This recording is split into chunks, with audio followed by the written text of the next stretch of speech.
At Ukraine's request, the UN Security Council convened following a Russian strike on the Lviv region. During the meeting, U.S. Deputy Representative Robert Wood strongly condemned Russia's attack. He stated that under President Trump's leadership, the United States is closer to a deal to end the war than at any point since it began.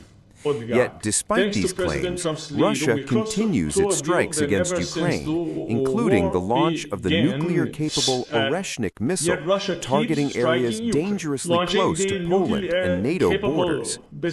Robert Wood's remarks marked the first official U.S. reaction to Russia's use of the Oreshnik missile in the Lviv region. Until then, neither President Trump nor Secretary of State Marco Rubio nor any other senior U.S. official had publicly addressed the launch. This step by Russia represents a clear escalation. Had Ukraine not insisted on convening the Security Council, this position from Washington might never have been voiced. A simple conclusion. Despite all evidence, Washington still hopes for a deal with Russian President Vladimir Putin. When Putin launches missiles near Poland, he threatens NATO. When he targets Ukraine's energy infrastructure ahead of winter, he threatens both Ukraine and Europe.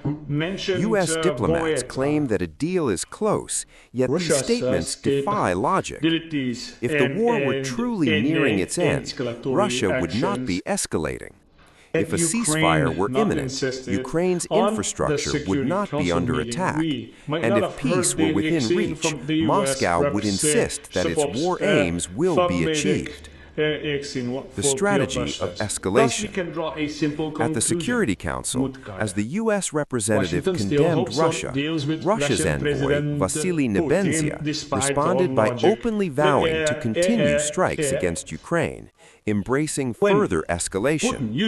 This approach follows a long-standing strategy pursued by Vladimir Putin since Donald Trump's first presidency.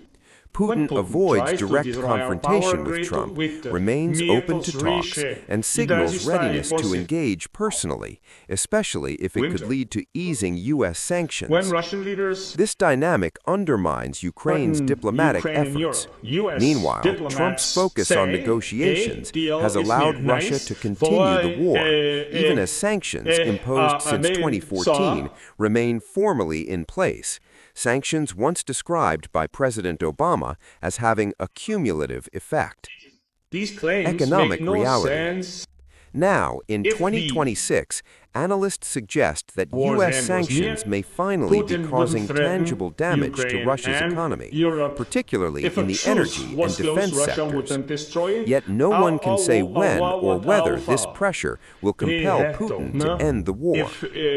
Russia's true economic condition remains opaque, as does Putin's willingness to sacrifice it to sustain the conflict.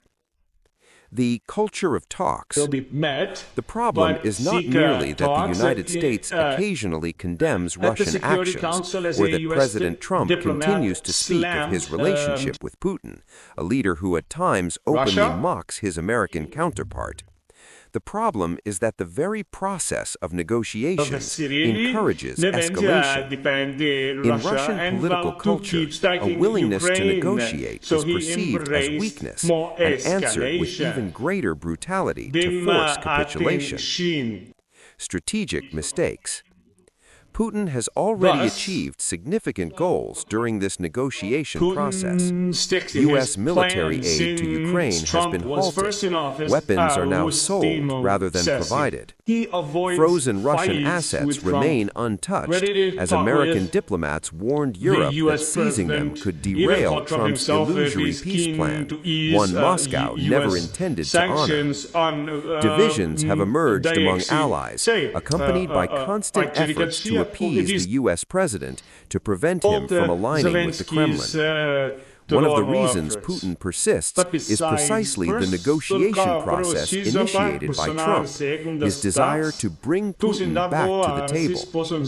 Trump believed that dialogue would end the war where isolation had failed. Instead, it produced the opposite result. And today, Ukraine and Europe are paying the price.